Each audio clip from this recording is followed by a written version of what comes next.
Hey everyone, Alex here, bringing you a Market Monday update for the week ending October 30th, 2020, the last full trading week before the US presidential elections. So Market Mondays are going to have three parts. The first part will talk about the broader economic situation and the overall markets for that week. The second part will dive into ARK specific news. And the third part will cover their latest buys, sells, and overall trades. Everything that I talk about will be linked in the description below. The first piece of news that's obviously front and center is tomorrow there will be a presidential election for the United States president. And of course, because their policies are fairly different, that's bringing a lot of uncertainty into the market. Market Mondays is by no means a political series, but there's no doubt that the presidential election has a broader effect on the markets. One of the reasons that the presidential election affects ARK Invest directly is because their different tax plans will obviously have very different effects on the funding for disruptive innovation. Here's a clip from a recent In the Know with Cathie Wood discussing the differences in policies between the two presidential candidates and how they're going to affect, or how they could affect, innovation. We have taken a point of view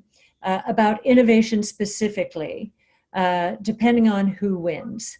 The first thing I'll say is that the innovation that is in place right now, based on the 5 major innovation platforms around which we've based all of our research, and they involve 14 different technologies, those have hit escape velocity. They are on their way. There is nothing that crisis turbocharged the move towards these innovative platforms.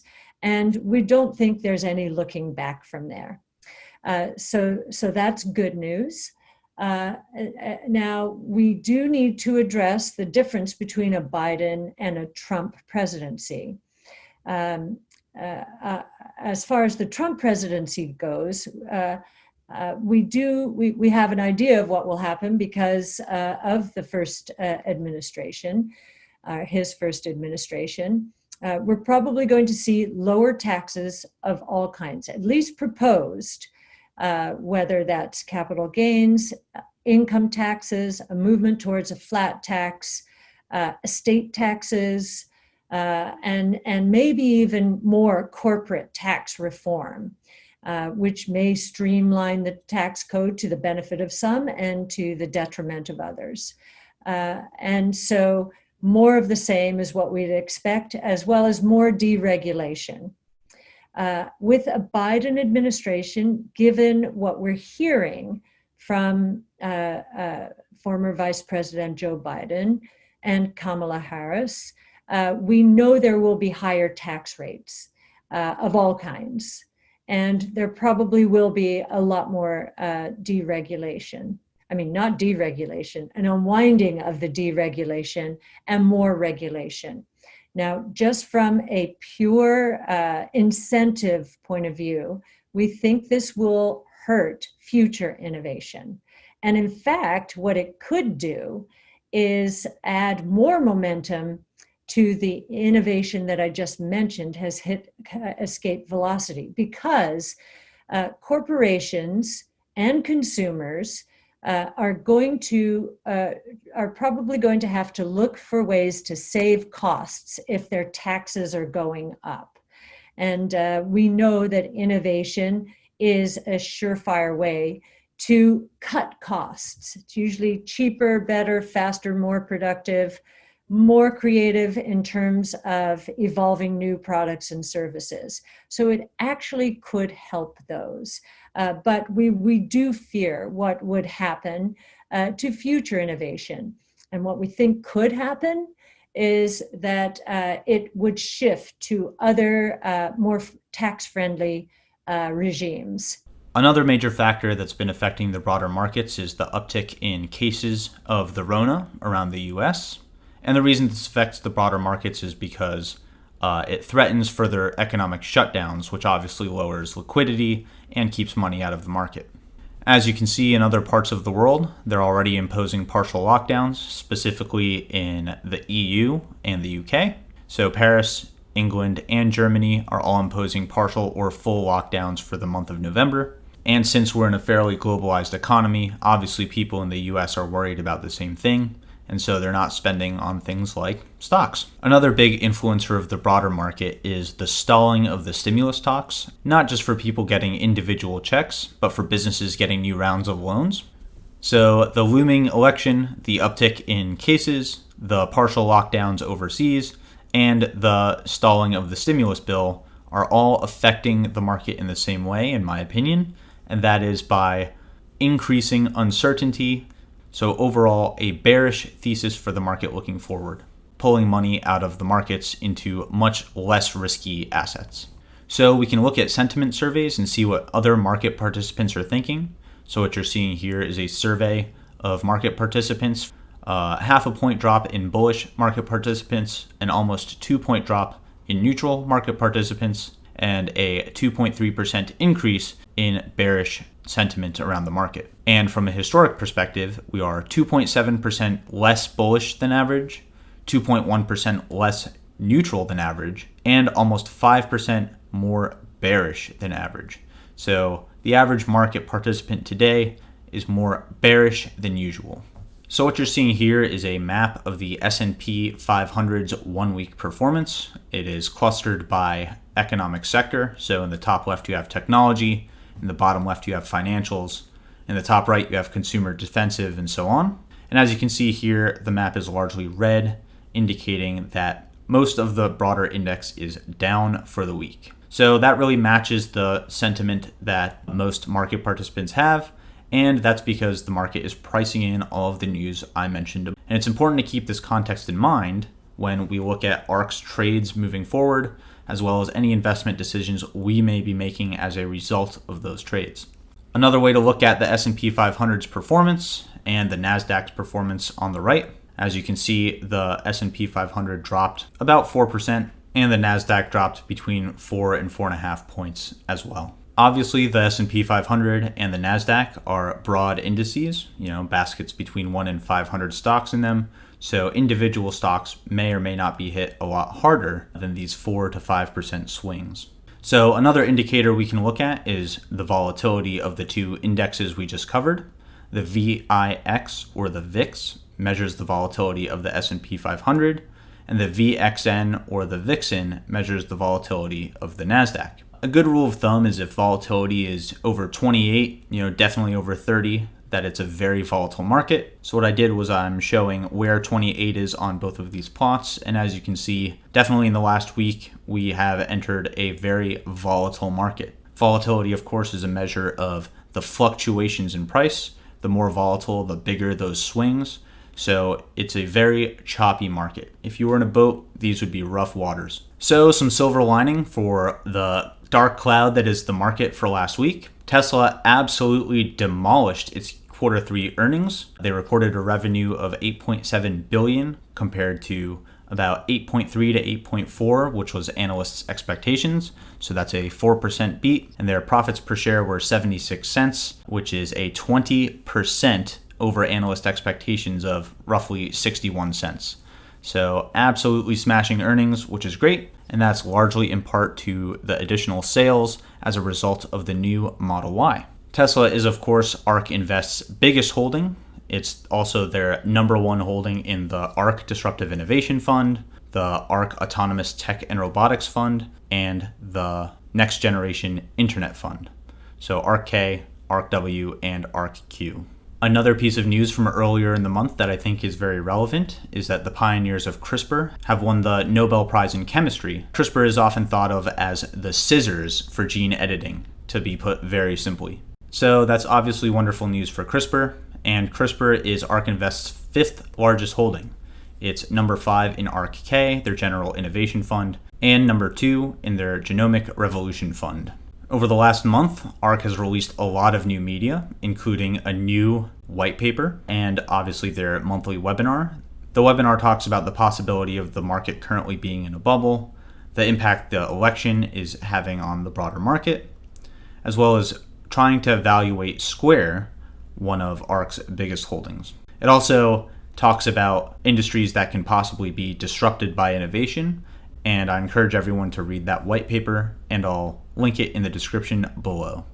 ARK also regularly releases newsletters and podcasts, so Number 245 is a great newsletter to read. The newsletter covers the shutting down of Quibi, the mobile-only subscription video-on-demand service, some applications of CRISPR, for example, the ability to delete the drivers of tumor growth, innovations in drone technology for construction applications, so the way robots work on construction both on the ground and in the air. Think about, drone applications in tall buildings as they're being constructed.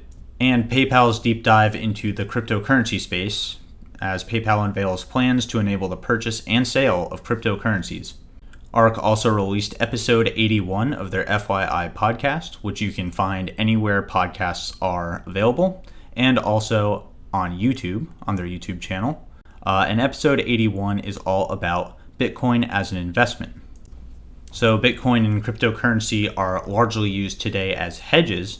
As the dollar gets weaker, can we put our money in some other form of currency? Cryptocurrency obviously vies for that role in your portfolio, and ARK thinks it's incredibly important that everyone should maintain a position in cryptocurrency. So a lot of their media this month is focusing on that, which is very timely, if not coincidental with the fact that the broader market is sliding and that cryptocurrency has been a great alternate investment as a result. Now let's flip and look at ARK's overall trading data. So as you can see, their total assets under management have dropped about 6.5%, a little more, and that's spread out across their 5 portfolios as follows. ARKF dropped about 2.4%, ARKG dropped about 5.1%, ARKK dropped about 7.5%, dropping from $10.4 billion to $9.6 billion.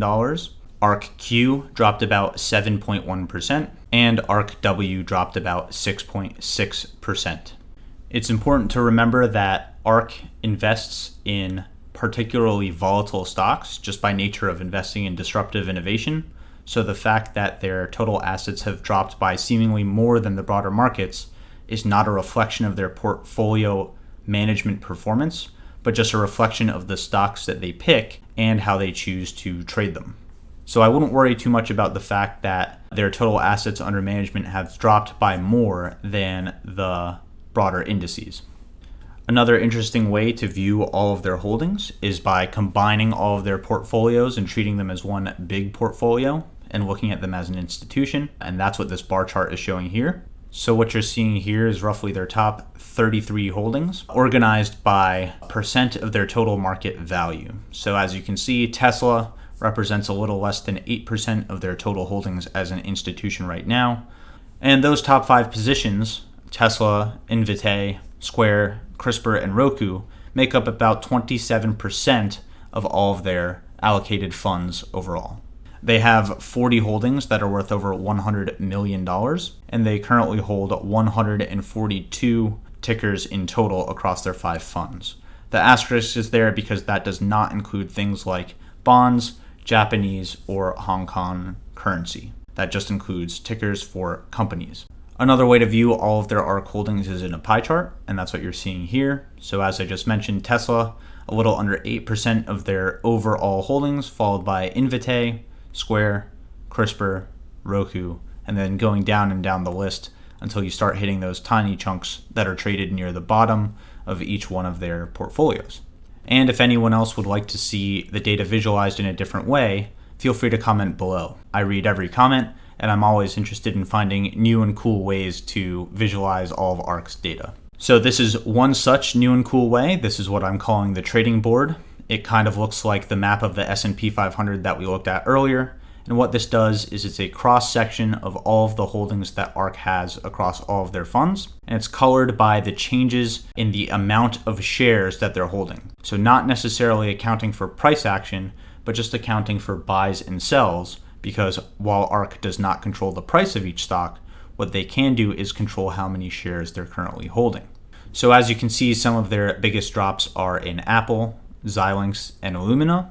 And some of their biggest increases are in Agora, Fastly, Twilio, Teladoc Health, Spotify, and IPOB, which is Social Capital's SPAC for Opendoor. Social Capital is headed up by Chamath Palihapitiya, an American venture capitalist who is very well known for being a huge Tesla bull and a huge player in the innovation space in general.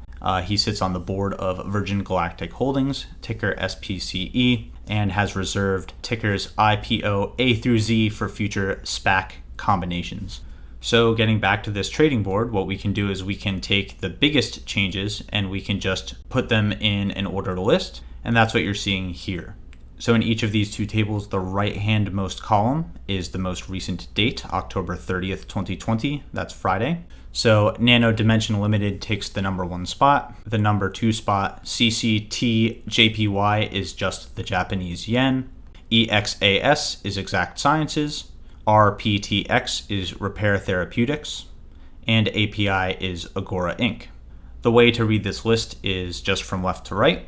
So for Agora Inc., ARK Invest has doubled their number in shares from the previous week. That's resulted in them holding 88% more dollars in Agora Inc., which has moved Agora Inc.'s ranking in ARK overall up to 87 from rank 112. So that's just a measure of, on that bar chart, if you order it by the amount of money they have overall, what position would this stock be in now? And it would now be in position 87.